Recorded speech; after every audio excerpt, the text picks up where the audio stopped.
నొప్పులు అనేవి చాలా సహజంగానే చూస్తాం. తలనొప్పి, ఒళ్ళు నొప్పులు ఏదో ఒకటి. నొప్పుల బిళ్ళలు వాడే అలవాటు చాలా మందికి ఉండిద్ది. సో ఇప్పుడు మనం పెయిన్ కిల్లర్స్లో రకాలు ఉంటాయి. మెయిన్గా వాడే పెయిన్ కిల్లర్స్ ఎట్లా అంటే డైక్లోఫినాక్, అసెక్లోఫినాక్, బ్రూఫెన్ ఇట్లా ఉంటాయి. ఇవి మెయిన్ పెయిన్ కిల్లర్స్. అంటే మనకి 1-2 రూపీస్కి వచ్చేస్తాయి, వెయ్యంగానే వెంటనే తగ్గిపోతాయి.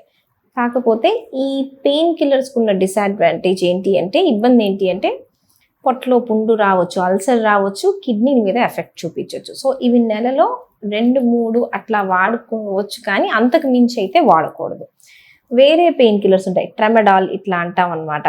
వీటిలో ఏంటంటే కిడ్నీలు పాడవు, కాకపోతే మోషన్ టైట్ అవ్వచ్చు, కొంచెం మగతగా అనిపించవచ్చు, కొంతమందికి వాంతులు అవ్వచ్చు, చాలా వరకు అలవాటు పడిపోవచ్చు ఈ టాబ్లెట్కి, ట్రెమడాల్కి.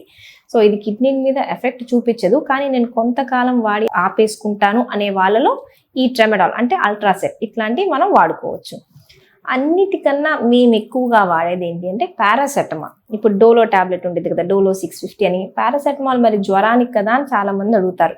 కాకపోతే పారాసెటమాల్ అనేది ఎన్నో రకాల నొప్పులు కూడా పనిచేసిద్ది. మామూలు నొప్పులు బిళ్ళలంత వెంటనే తగ్గించడం, బాగా తగ్గించడం అట్లా చేయలేకపోయినా కూడా చాలా వరకు మనకు ఉపశమనమైన ఇస్తుంది. కాబట్టి పారాసెటమాల్ వాడడం వల్ల పెద్దగా సైడ్ ఎఫెక్ట్స్ ఉండవు. అట్లాని రోజు వాడమని నేను చెప్పను, కానీ నొప్పుల బిళ్ళలో ఏది వాడాలి అని మనకు డౌట్ వచ్చినప్పుడు ఉన్న వాటిల్లో మనం షాప్కి వెళ్ళి తెచ్చుకొని వాడాలి అంటే దాంట్లో పారాసెటమాలే ఉన్న వాటిల్లోకి సేఫెస్ట్ ఆప్షన్.